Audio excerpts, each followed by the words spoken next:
All right, well, let me play devil's advocate then. If I'm listening to this program and I'm barely able to meet my needs paycheck to paycheck, as you know, I'm living paycheck to paycheck, and all this sounds well and good, but you know, you're well off, John. I'm well off, and we can talk about giving all we want because we have abundance.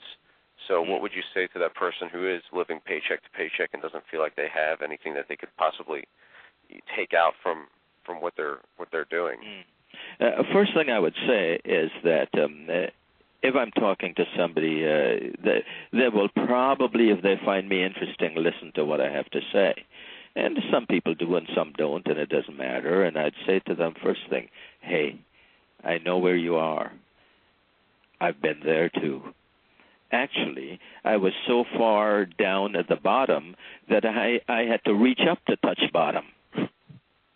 I know what it feels like to be hungry. I know what it feels like not to go paycheck to paycheck, to go no paycheck to no paycheck and wondering how the kids were going to be fed. So let me tell you a few things I've learned along the way. I'll tell you about the time when I stopped that and changed it around by going back to the greatest source of information I could ever have, and that's me.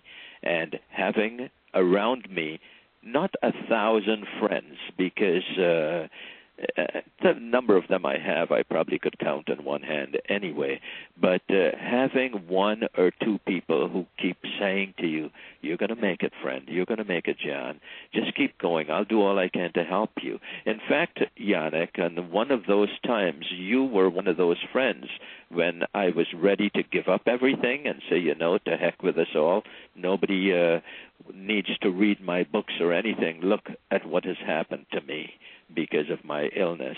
And you jumped in there and you didn't go away and you says, I'm going to help you get this going. I don't know if you remember a very funny little incident when you said, John, now why don't you send an email to your entire list telling them you'll get a discount or you're having a special sale on one of your products? And I said, Yannick, I just don't have the energy to do that.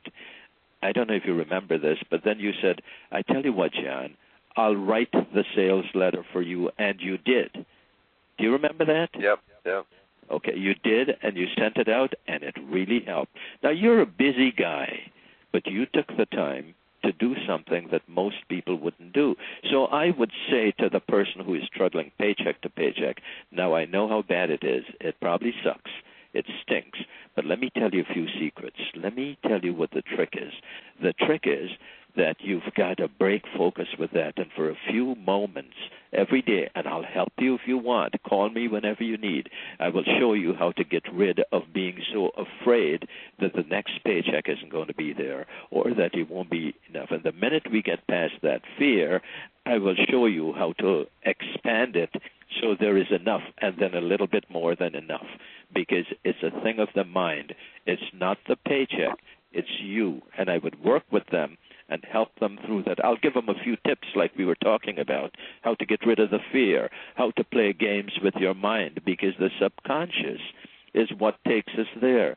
The subconscious doesn't take a joke. It doesn't know how to joke. It doesn't know the future. It doesn't think of the past. It only exists in the eternal present, and it hears everything we say, and it reacts to two things, and two things only. One is deep feelings, and the other is repetition. So when we're saying it's going to be hard, I can't make it, and that could happen when we get worried or afraid. The subconscious says, well, he doesn't really want to make it, so we will create situations in which he only goes paycheck to paycheck. But when you remove that, the subconscious says, he wants to be rich. Let me find out the best way to do it. Let me have him bump into Yannick Silver or one of those guys who know how to do this. And the two of you bump into each other. Like the story, I think you told me stories of how you met people who traveled to see you, and that you sat with them, and you talked with them, and they come up, and they make a lot of money just from being in your energy, because our energies are all connected. We can shut them off when we want or we think we can, but the subconscious listens to everything. And the person who is struggling from day to day has just got to slow himself or herself down a little bit to listen to what he is saying to himself, and then to change the internal conversation. And then they will notice that, paycheck to paycheck. Here, in between these two paychecks, I got a bonus. I wonder what I did for that. And he would say, maybe it's something I did, but it's the magic that's working. Yeah, you touched on it, the conversation going on in our heads, the longest conversation we have with ourselves. If we're not careful, I think for some reason we tend to get negative unless we're keeping track of what we're saying to ourselves. I try and catch myself doing it, and I've got to the point where you can remind someone who you love about it. Like, for instance, my wife Missy, she might do a stupid error when she's inputting something on the computer. She's like, "Oh, I'm so stupid." I'm like, "Don't say that." Absolutely. That just like you said, your subconscious doesn't recognize a joke, and so if we're saying to ourselves, "Well, I'm only living paycheck to paycheck," and you're focusing only on that negative, is it typical that you're going to get more and more of that negative? That's how it works. That's how it continues. And the minute you make a choice, the minute you make a decision, or I always say decisions are not to be made. They are to be discovered, and then you let the decision make you.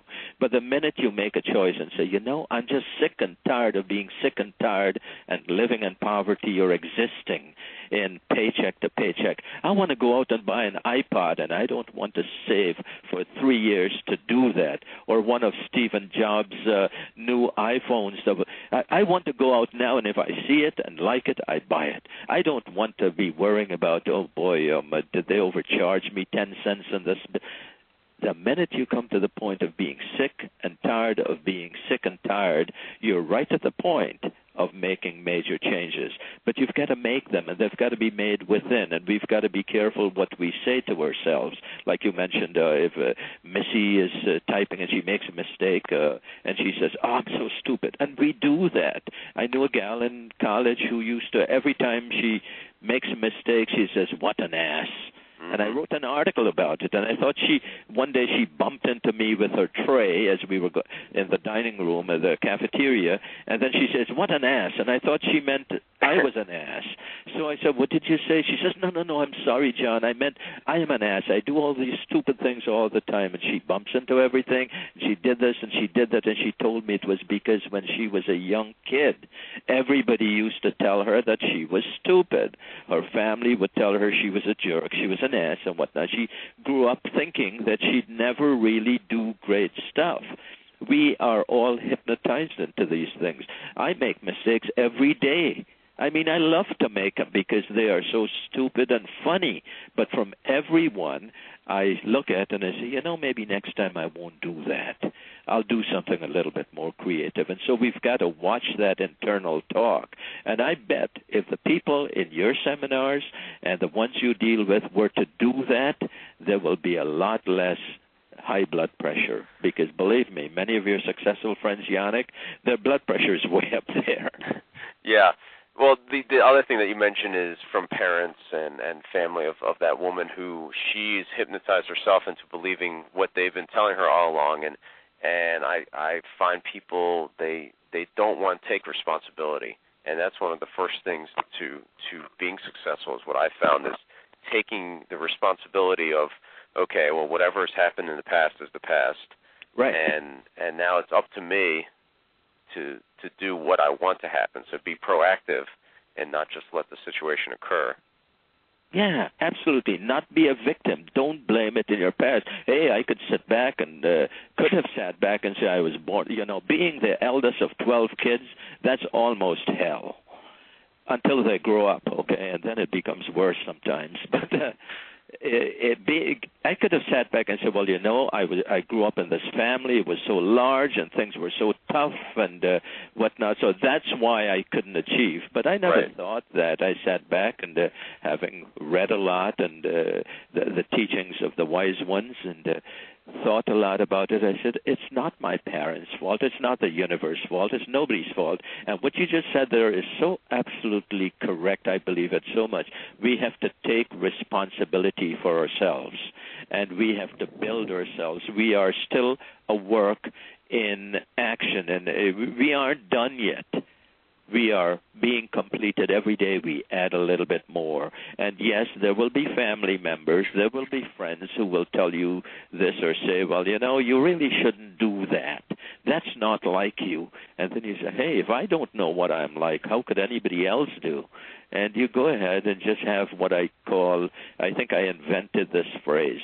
It's called a divine don't give a damn feeling, where you really are kind to people who tell you things, but you really don't let it stick, because if it sticks in the subconscious, you're in trouble. Right. I mean, you can.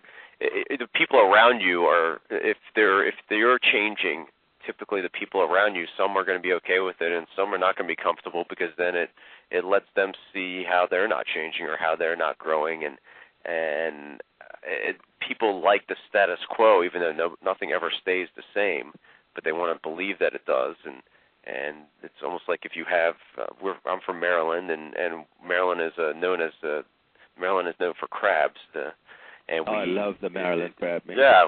So, but the analogy that we use with the crabs is that if you get 2 crabs in a bucket, they're never going to get out. You just need 2 of them in there. Yeah.